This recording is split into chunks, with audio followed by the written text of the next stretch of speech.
প্রধানমন্ত্রী নরেন্দ্র মোদীর মন কি বাত শুনতে বরজলা মণ্ডলে গেলেন মন্ত্রিসভার অন্যতম সদস্য সুশান্ত চৌধুরী। তিনি সেখানে মণ্ডল আয়োজিত মন কি বাত অনুষ্ঠানে অংশগ্রহণ করেন। সেখানে মণ্ডল সভাপতি রাজীব সাহা সহ অন্যান্যরা উপস্থিত ছিলেন। এই সময়ে এই পর্বটিকে জোরালো করার ক্ষেত্রে সেখানে কার্যকর্তাদের সঙ্গে মন কি বাত শুনলেন মন্ত্রী। পরে প্রতিক্রিয়া ব্যক্ত করতে গিয়ে তিনি কি বলেছেন আমরা একবার শুনব। ভারতবর্ষের যশস্বী প্রধানমন্ত্রীর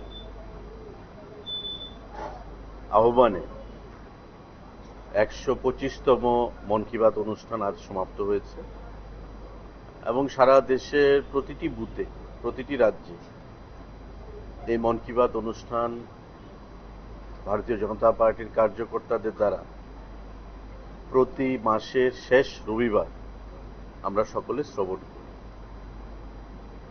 মন কি বাতের উদ্দেশ্য হচ্ছে যে ভারতবর্ষের প্রতিটি রাজ্যের সঙ্গে প্রত্যেকটা রাজ্যেরকে যুক্ত করা, প্রতিটি রাজ্যের ভাষা, সংস্কৃতি, খাদ্যাভ্যাস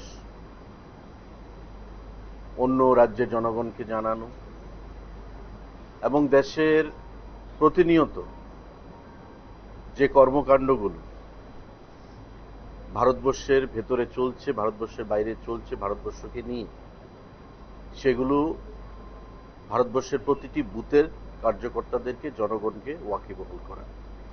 এবং আমরা দেখতে পেয়েছি মোদিজি ২০১৪ সাল থেকে প্রধানমন্ত্রী গদিতে আসীন রয়েছেন এবং তারপর এই মন কি বাত অনুষ্ঠান যখন থেকে শুরু হলো ১২৫তম এপিসোড আজকে উনি সম্পন্ন করলেন। এই মন কি বাতের জনপ্রিয়তা প্রতিনিয়ত বৃদ্ধি পাচ্ছে এবং মন কি বাতে মোদিজি কি বলতে চাইছেন সারা দেশের মানুষকে আমরা প্রত্যেকে মাসের শেষ রবিবার তার জন্য অধীর আগ্রহে অপেক্ষা করে থাকি। আজকেও এই মন কি বাত অনুষ্ঠানে উনি যা বললেন, ওনার শেষ পংক্তিটা যে ভোকাল ফর লোকাল।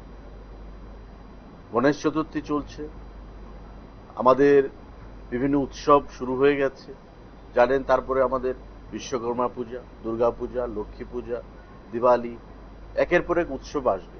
কিন্তু মোদিজি প্রত্যেকের কাছে আহ্বান রেখেছে যে উৎসব তখনই সুন্দর হবে যখন স্বচ্ছতা থাকবে, মন পবিত্র থাকবে, আর উৎসব তখনই সুন্দর হবে যখন ভোকাল ফর লোকাল, আমার স্বদেশি জিনিস আমি ব্যবহার করব, স্বদেশি জিনিস, বস্ত্র আমি পরিধান করব, সমস্ত কিছু মানুষকে স্বদেশি পরিধানের জন্য আমি আহ্বান জানাব।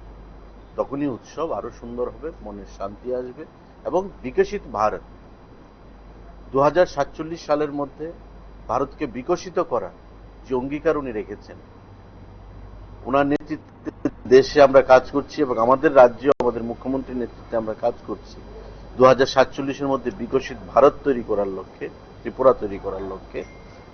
এটা একা কারোর দ্বারা সম্ভব হবে না। প্রত্যেক ভারতবাসীকে, প্রত্যেক কার্যকর্তাকে, ত্রিপুরার প্রতিটি অংশের জনগণকে জাত পাত ধর্ম বর্ণ নির্বিশেষে সেখানে এগিয়ে আসতে হবে। মন কি বাতের যথার্থতা বা মন কি বাতের যে উদ্দেশ্য সেটাই যে ভারতকে এক এবং অখণ্ড করে রাখা, ভারতবর্ষের বিভিন্ন জাতিগোষ্ঠীর মধ্যে সার্বভৌমত্বকে রক্ষা করা, জাতিগোষ্ঠীর মধ্যে একত্রিত করে রাখা, এক সূত্রে গেঁথে রাখা। কারণ আমরা দেখেছি আজকের এই মন কি বাতে উনি দুজন প্লেয়ারের সঙ্গে আলোচনা করেছেন, মহসিন আলী এবং উড়িষ্যার আরেকজন। কাশ্মীরের ডাল লেকে বোট রেসে, নৌকা রেস হয়েছে প্রতিযোগিতা, সেখানে তারা প্রাইজ পেয়েছে। যে কাশ্মীরে গত ২২শে এপ্রিল পেহেলগাঁওতে আমাদের ২৬ জন পর্যটকদেরকে খুন করা হয়েছিল পাকিস্তানি মদতপুষ্ট উগ্রপন্থীদের দ্বারা, আজকে সেই পেহেলগাঁওতে ডে নাইট ক্রিকেট খেলা হচ্ছে, হাজারো মানুষ সেখানে অংশগ্রহণ করছে।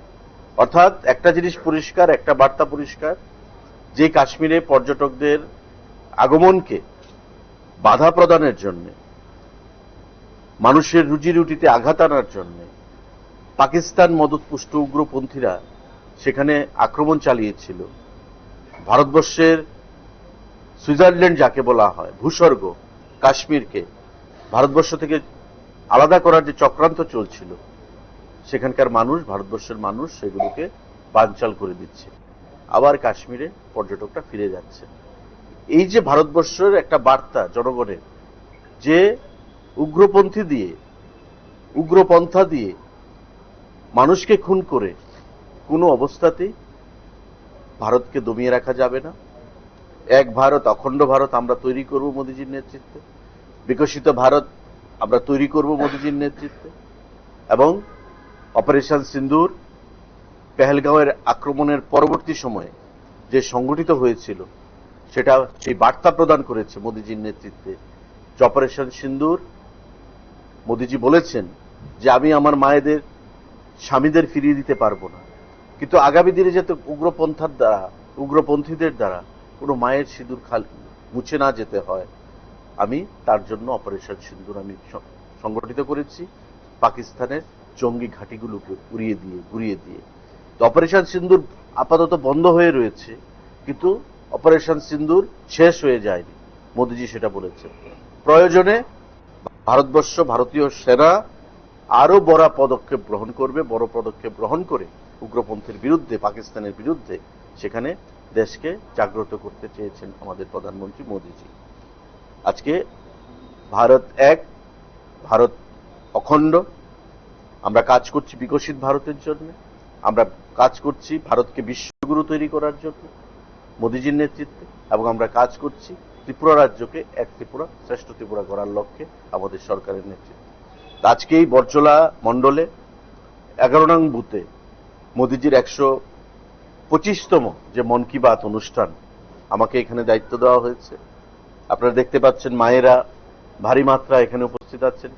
আমি সকলকে আহ্বান জানাবো যে আগামী দিনে ভারতীয় জনতা পার্টির নেতৃত্বে মোদিজির যে স্বপ্ন, আমাদের মুখ্যমন্ত্রীর নেতৃত্বে যে স্বপ্ন, সেটাকে বাস্তবায়িত করার জন্য ত্রিপুরা রাজ্যের মায়েরা একটা বিশাল ভূমিকা পালন করেছে।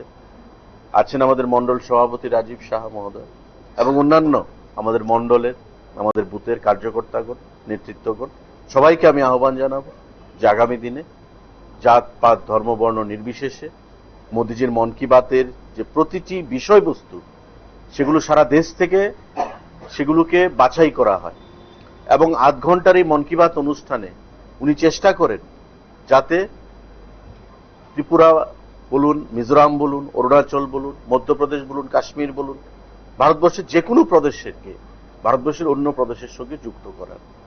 তো এই যে প্রচেষ্টাটা, এটাই আগামী দিনে আমাদেরকে এক ভারত, অখণ্ড ভারতে পরিণত করবে এবং ভারতকে বিশ্বগুরু তৈরি করে বিকশিত ভারত আগামী দিনে আমরা বিশ্ববাসীর কাছে, ভারতবাসীর কাছে উপহার দেব। মন কি বাতের যথার্থতা সেখানেই রয়েছে। আপনারা শুনলেন রাজ্যের মন্ত্রীর প্রতিক্রিয়া মন কি বাত অনুষ্ঠানের পর। আপনারা দেখতে থাকুন PB24।